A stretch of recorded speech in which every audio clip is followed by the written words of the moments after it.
नमस्कार दोस्तों, welcome to Vigyan with doctor ji.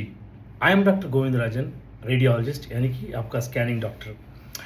In the last few videos, we have discussed about different ultrasound scanning techniques we use in high risk pregnancy, and we also touched upon cervical elastography, fetal echocardiography, fetal Dopplers, uterine artery Dopplers, and preconceptional evaluation, all those things.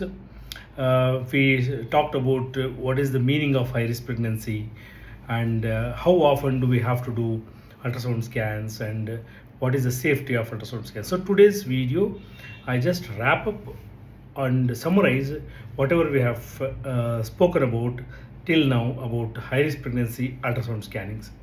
So in high risk pregnancy, as I had already told you, we start with preconceptional scanning techniques.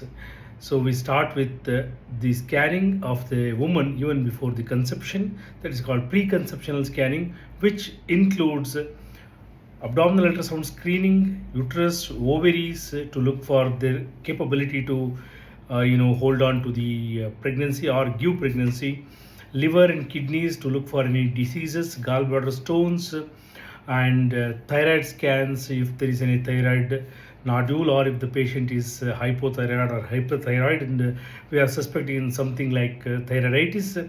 And we look for breast ultrasound if there is any lump in the breast, all these things, because the medications, some of the medications can affect adversely on the woman if these risk factors are present.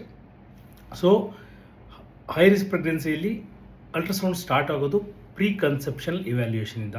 Once the preconceptional evaluation is done and once the woman is pregnant, ನಾವು multiple scans ಮಾಡ್ತೀವಿ. ಒಂದು confirmation scan ಮಾಡ್ತೀವಿ, that is to confirm if the uterus contains the pregnancy, ಅಂದರೆ uterus ಒಳಗಡೆ pregnancy ಇದೆಯಾ. Pregnancy next ಮಾಡೋದು ನಾವು 6 to 7 ವೀಕ್ಸಲ್ಲಿ viability scan ಅಂತ ಮಾಡ್ತೀವಿ. That is if the pregnancy is viable, ಅಂದರೆ ಬೇಬಿ ಅಲೈವ್ ಇದೆಯಾ, ಹಾರ್ಟ್ ಬೀಟ್ ಕಾಣಿಸುತ್ತಾ.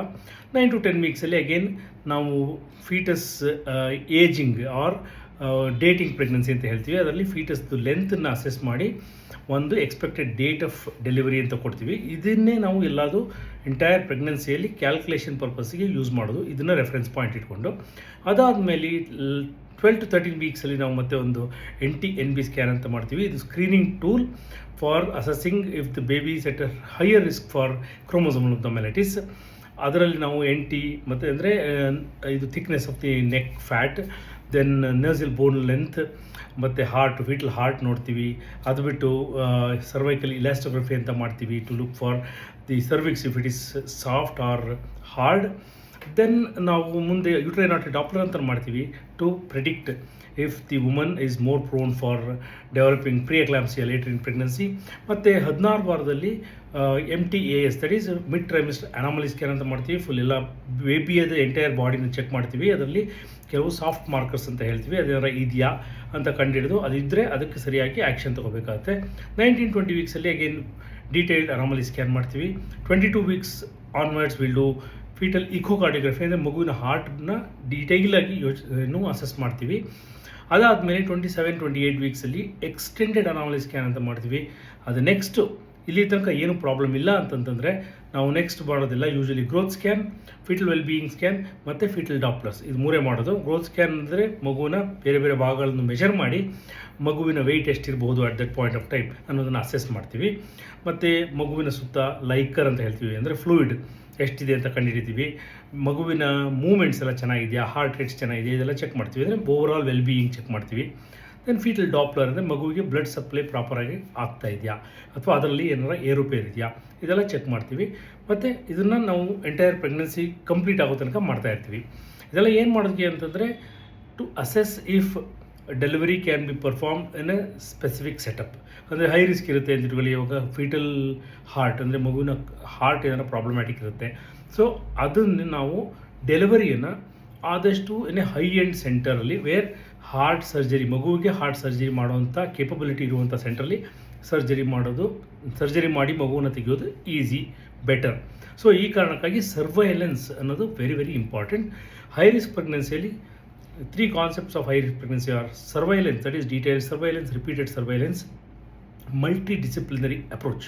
ಅಂದರೆ ಬೇರೆ ಬೇರೆ ಡಾಕ್ಟರ್ಗಳು ನೋಡ್ತಾರೆ. ಯೂಶಲಿ ಎಕ್ಸ್ಪೀರಿಯನ್ಸ್ಡ್ ಇನ್ ಫೀಟಲ್ ಮೆಟಲ್ ಮೆಡಿಸಿನ್ ಅಂಥ ಡಾಕ್ಟ್ರು ನಿಮ್ಮನ್ನು ಚೆಕ್ ಮಾಡಬೇಕು.